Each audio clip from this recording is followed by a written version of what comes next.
it's Miss Dodd here, and I've got another book today, and this one is also by Julia Donaldson, and it's The Smartest Giant in Town.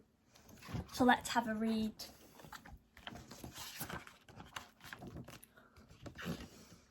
George was a giant, the scruffiest giant in town. He always wore the same pair of old brown sandals and the same old patched-up gown.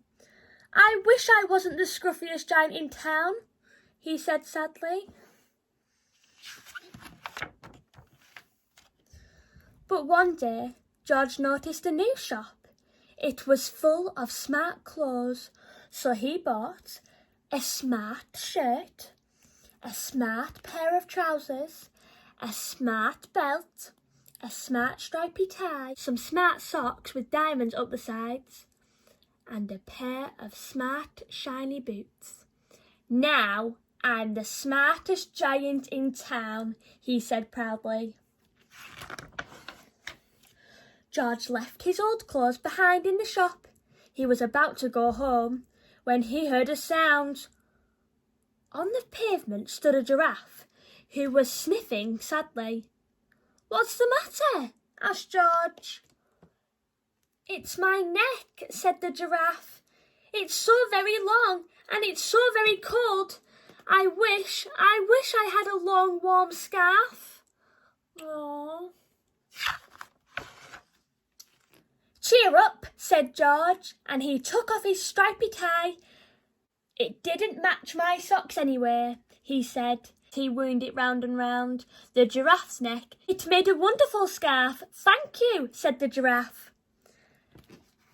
As George strode towards home, he sang to himself, "My tie is a scarf for the coldest draft in town, but look me up and down, I'm the smartest giant in town."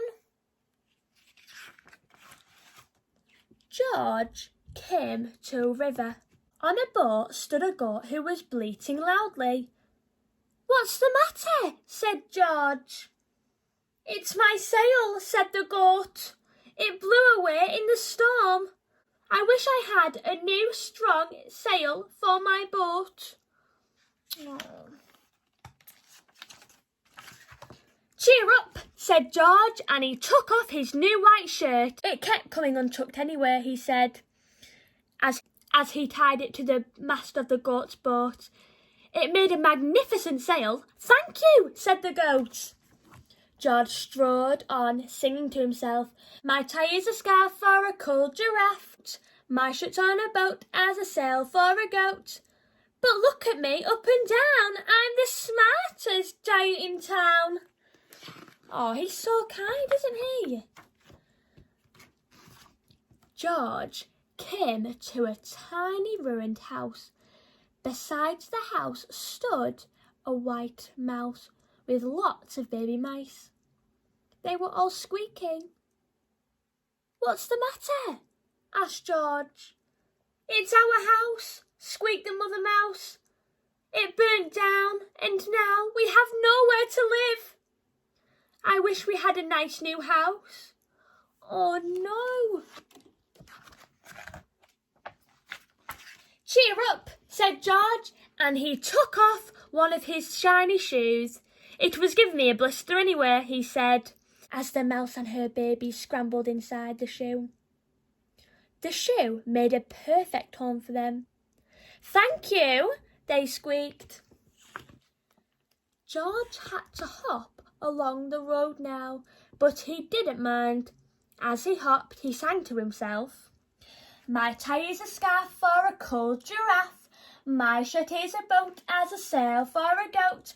My shoe is a house for a tiny little mouse. But look me up and down, I'm the smartest giraffe in town."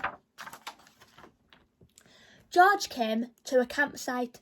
Beside a tent stood a fox who was crying. "Oh, what's the matter?" asked George. "It's my sleeping bag," said the fox. "I dropped it in a puddle. Oh no. I wish I had a warm, dry sleeping bag." Oh dear, I wonder what's going to happen. Cheer up, said George, and he took off one of his socks with diamonds up the sides. It was tickling my toes anyways, he said, as the fox snuggled into it. It made a very fine sleeping bag. Thank you, said the fox. George hopped on, singing to himself, my tie is a scarf for a cold giraffe. My shirt is a boat as a sail for a goat. My shoe is a house for a little white mouse. One of my socks is a bed for a fox. Look me up and down. I am still the smartest giant in town. George came to a big squelchy bog. Beside the bog stood a dog who was howling. Woo! What's the matter? Asked George. It's this bog, said the dog. I need to get across, but I keep getting stuck in the mud.